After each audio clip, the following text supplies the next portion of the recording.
creatures of the night? It's your girl Tati. Let's talk about the AEW Dynasty pay-per-view. I did say that this was a filler pay-per-view, but for a filler pay-per-view, we did have quite a few changes. Now, we did start off with the pre-show, Trent Beretta versus Matt Sydal. Trent Beretta wins. However, he ends up still applying a submission on Matt Sydal after taking the win, and Matt Sydal's brother Mike comes to come check on him. Then Trent attacks him.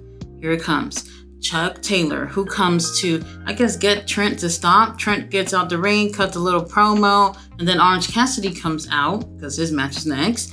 And Trent Beretta is scared to walk past him. You mean to tell me that y'all gonna have this guy finally turn heel, but he's scared of Trent Beretta, scared of Chuck Taylor of all people? I just don't understand what's the point of this. Just because you're a heel doesn't mean you have to be an absolute fucking loser. In my opinion, I didn't care for this.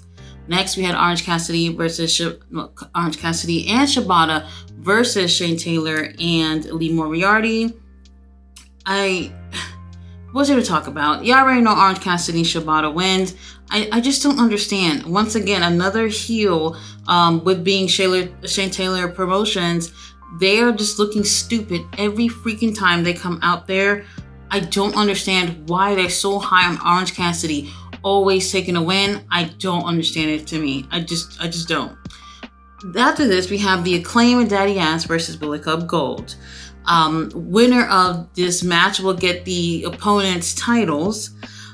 So we have the 6-man tag titles and the trios titles on the line. This was the longest match out of all of them. Well, I guess you could say it's the main event of the pre-show. I did enjoy it here and there, at least towards the end.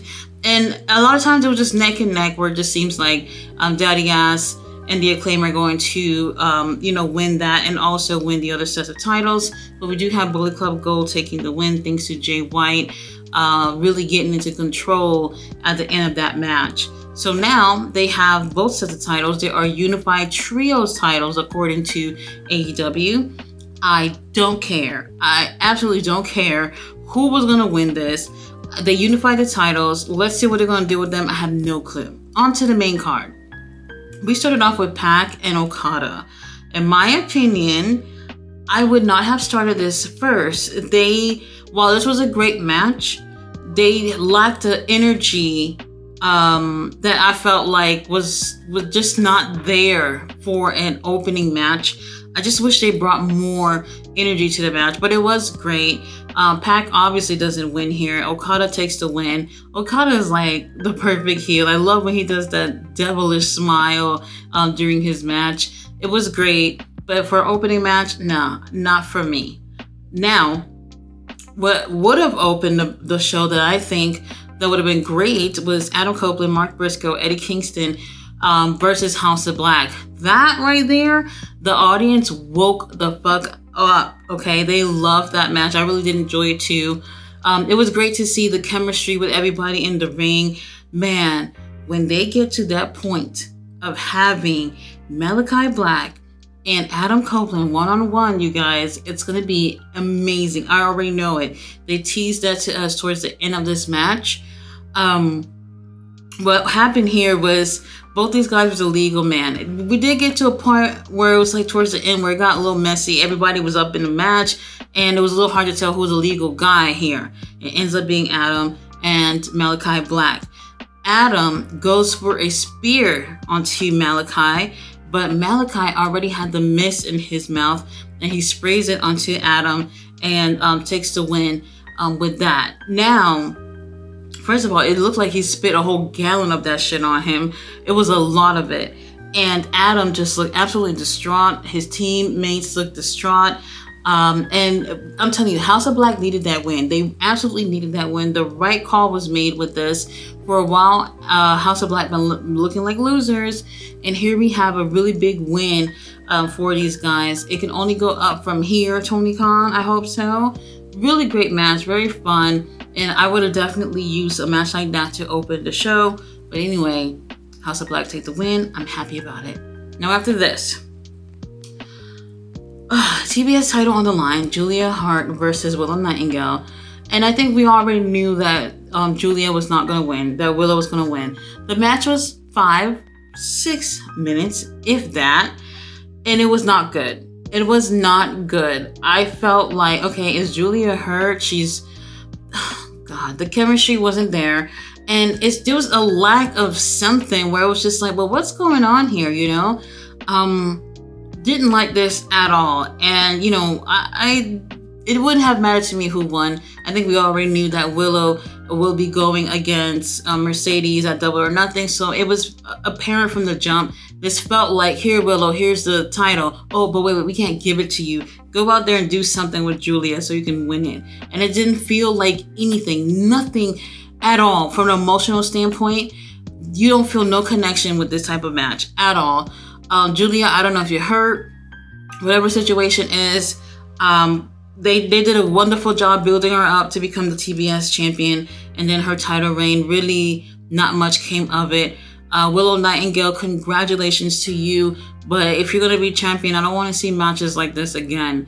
You won't have it that long. That's just the truth. Mercedes is going to end up taking it from her at the pay-per-view. Mercedes does come out after that match with some gown and everything, and she's staring in front of her, and then they show the graphic for Double or Nothing, which is May 26th, something like that.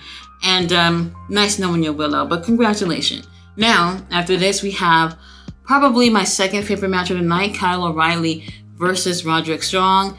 Oh man, from a technical standpoint, these guys really, really, they gave it their all, and I really enjoyed this match. Don't sleep on Roderick. Don't sleep on Kyle. These guys are very great wrestlers, and they're finally starting to get a little shine in the company. Like I said, probably our second favorite match of the night. Now, the only thing that I did not like was Wardlow coming in to help Roderick win. I don't remember exactly what he did, but it didn't matter because it did not help Roderick win. Now, the match ended up going on maybe another 5 minutes or so. Matter of fact, I heard Wardlow got into a car accident earlier that day and still showed up to the show. I hope he's all right. He looked like, even when he was there, he looked like he had wanted nothing to do with being out there at all. And it's like, okay, is this for storyline purposes that you have to act like this, or you truly don't want to be there? Either way, it feels a little annoying.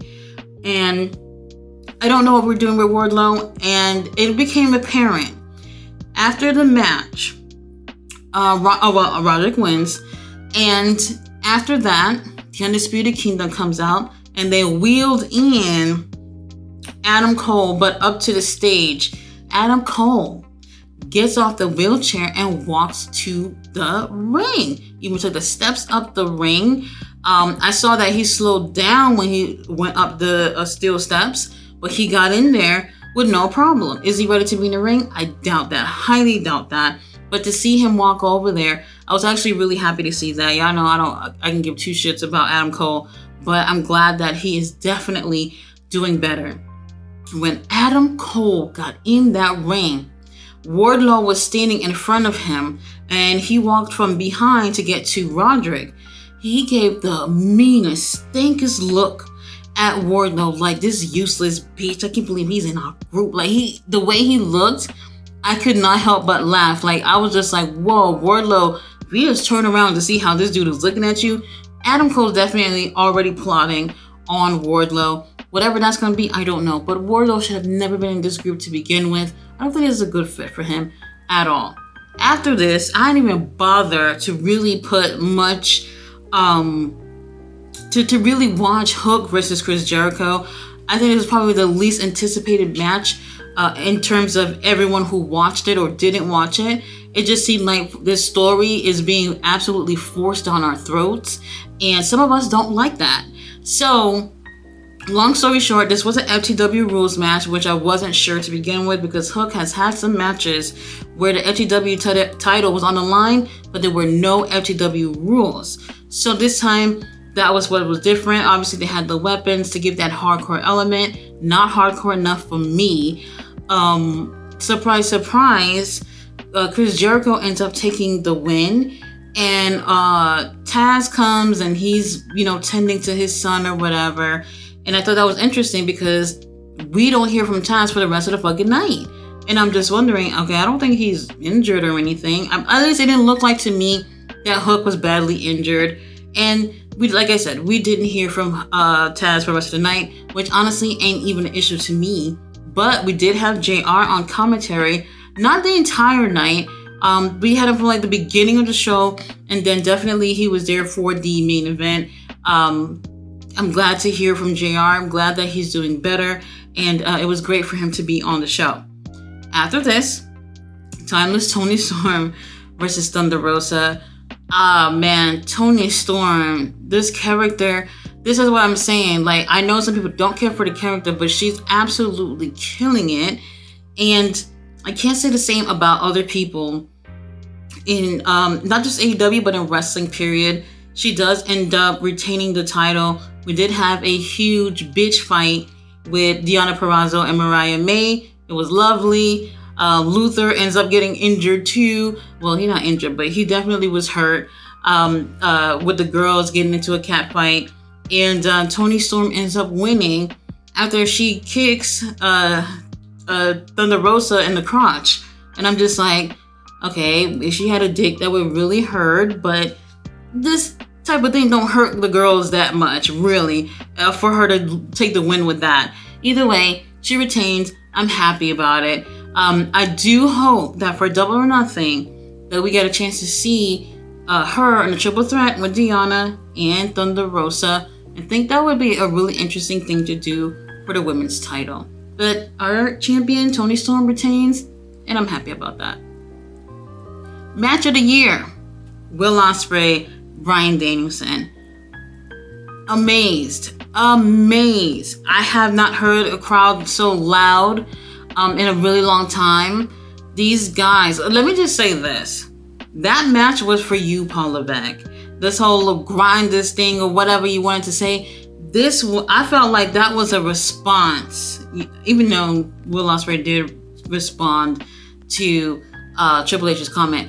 That match, all he had to do is watch that match and just say, damn, I wish I would have had a guy like this. He doesn't need to be on several nights a week to be grinding in this business, because what he did with Bryan, I have not seen at WrestleMania this year. Nobody at WrestleMania performed like what I just saw Bryan and Will Ospreay do. Paul Levesque. This match is it's one of those things where it's like, did I dream about this and it was perfect? And they absolutely freaking killed it. Everything, like, you would get goosebumps watching this. This is what I mean by some of these things happening on the card and you don't feel anything from an emotional standpoint. When you watch a match and the hair on your arms stand up, that's what I'm talking about. This is what that did. Well, I don't really have hair on my arms, but the technicality, man, I'm telling you, these guys are just perfect. And then they didn't do anything. These two guys sat in the ring and just breathed, and the crowd went crazy. No matter when they did nothing but look at each other, they were cheering even louder. The crowd was amazing for this match. These guys, I don't even know what words to put, but this has definitely been the best match I've seen so far this year. If something's gonna top it, real talk, it might be Will or Bryan to top that themselves. Which is funny because what's his name? Dave Meltzer said the other day that they're going to have to come up with another category of best matches where Will Ospreay won't be the one to win it because he's constantly having really amazing matches. Now, I did predict that Will would win this, and he did win this. I can't remember the name of the move that he did on Bryan before the Hidden Blade. It seemed like Bryan hurt his back and he was like clenching onto his back. He was just in a really weird position. The referee looked at Bryan. Bryan didn't look well, so he called for the doctor. Now, I just watched the media scrum, and Will Ospreay said he had no clue that the ref had already called for the doctor, and they were attending to him by the time he hit the Hidden Blade because he wasn't paying attention. And he damn near was into tears in this media scrum because he felt really awful that he's waited for so many years to go against Bryan Danielson. He's one of his favorites, and he put him in a position where he could have already been badly hurt, and he would have hurt him some more. Now, according to Tony Khan, without him giving any details at all, he says that Bryan is aight. And I'm just like, what does that mean? Like, what happened? Gave no details. That's all he said. And I'm pretty sure Bryan will give us an update or whatnot. It was a very scary moment. And you can really tell that Will Ospreay didn't realize what was going on. So it was really weird when it happened at first. Because as soon as he hit the hitting blade, ref count 1, 2, 3, and Ospreay was cheering. But then all these doctors just ran up in the ring. Even Uncle Don was over there checking up on Bryan. And then Will finally realized what was going on and ended up going over there to check on him too. It was strange at that moment, but I'm glad to hear that Bryan's okay. But damn, this match, if you missed it, you missed definitely best match so far this year. I don't know what's going to top it, but it's absolutely fucking amazing. Now, to follow that, FTR versus the Young Bucks, I was like, the only way that you can get people to be interested in this match is if Jack Perry actually comes out and help, which he actually does come out. Like, Dax was busted open within a handful of minutes, and I'm just like, bro, you're not catching our attention with this. Thank you for the tables, thank you for the ladders and the chairs, but after seeing Will Ospreay and Bryan Danielson, I'm sorry, even for the main event, like, y'all can't top it. The match, has some cool moments here and there, but everybody is still talking Will and Bryan. Obviously didn't watch along. Everybody's still talking about that. And no one really cared too much about this match. And in my opinion, I did feel like the order of this match, the order of the card itself, I would have tweaked some things for it to be different. I still would have wanted to put the main event to be Swerve and Joe, but I knew that they wouldn't be able to outperform Will and Bryan. And let's be honest, Tony Khan has given us, world title matches in the middle of the card, at the beginning of the card. I don't know what I would have done, but the order of the whole card, I didn't really feel. I wasn't feeling it. Now, towards the end, when it seemed like FTR was going to win to get the titles from the ladder, here comes what's his name? Jack Perry, who comes out. He comes out with this mask on, and he helps the Young Bucks. The Young Bucks looked like they didn't even know who this motherfucker was, but all they knew was that they had a little bit of a opportunity to climb the ladder to get the titles, and that's what they did. They took advantage of that and took the titles. Nobody's surprised there. Matter of fact, I said the same exact thing. Tony Khan might have seen my videos and just been like, let's do what she said. And that's exactly what happened. Predictability kills it. Now, when you have people like Ospreay and Danielson who comes out, and it seemed predictable to me that Bryan was going to lose, which actually did happen, the performance exceeded what I thought that they would do. So that right there was fine, despite being predictable to me. But FTR Young Bucks, we've seen it several times, over it. Already knew that Jack was going to get involved, and I'm okay with that. We'll see what happens after that. He did get snatched up by Cheesecake and another security guard. They took him to the back, and he's smiling, all happy about it. Main event, Samoa Joe, Swerve Strickland for the AEW World title. Samoa Joe just looks like regular Samoa Joe. And Swerve has this Killmonger thing going on. He looked absolutely stunning. Everything was just great. He had airbrushed like pictures of him on his jacket and on his tights. It was just absolute. The presentation of his gear was absolutely on point. Now, this didn't give me anything, and I'm just gonna be real with y'all. The match, maybe 20 minutes, if that. It didn't feel. Okay. I've been watching Samoa Joe for years, many years, since Ring of Honor, way back when. This was anywhere near his best. Not even his best since he's been in AEW. I really wish that. So all right, so y'all already know Swerve won the title, and I was happy for him. And it just was not enough in terms of a match, because I don't know, maybe because Joe knew he was going to lose, so he was like, fuck it, I'm not going to give it my all. Whatever the situation is, it felt like, yes, I'm happy for Swerve, but there could have been a bigger, better moment for him winning this title. I really feel like timing is important with wrestling. I would have saved it for a bigger pay-per-view. I would have given this story or whatever it is time to really cook out to be something even bigger than what it is. And that's the thing. You're just not emotionally invested. All you want to see is Swerve win. But there's no story, there's no nothing in this. Nothing is truly built up. Yeah, we had a few exchanges with Swerve and Samoa Joe, but the big story in this whole thing was really him with Hangman. Hangman out the picture. So since then, Swerve and Joe had a little something, but I don't think it was as strong as it could have been, like how it was with him and Hangman. Congratulations to Swerve Strickland. He absolutely deserves it. Tony Khan, don't fuck this up. You're giving him the title. I don't know what's next. It's really hard to even predict. Next pay-per-view is a month away. Who would Swerve go against at that pay-per-view? Really can't tell from here. I wasn't really expecting some of these changes. The pay-per-view was actually good. The best stuff was just absolutely phenomenal. The worst stuff was just, fuck it. I'm sorry, like, I love Willow Nightingale. I really do. I love Julia Hart, but what was that? About 5 minutes in the ring, 6 minutes, if that. And it just wasn't great. And I did forget to mention one thing, that Chris Statlander came in the ring, looking beautiful as always, but she's standing in the corner like maybe she was going to attack Willow, but she didn't.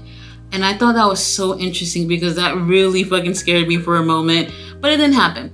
Anyway, tired of the predictability stuff with the same people always winning, and it was great to see, you know, like House of Black, who's always losing, taking the win here. I just want to see bigger and better things. We're on to doing new things in AEW, and Tony Khan should really take a look at everything as a whole, because he sits here and you talk about this pay-per-view is one of the best pay-per-view we've ever done.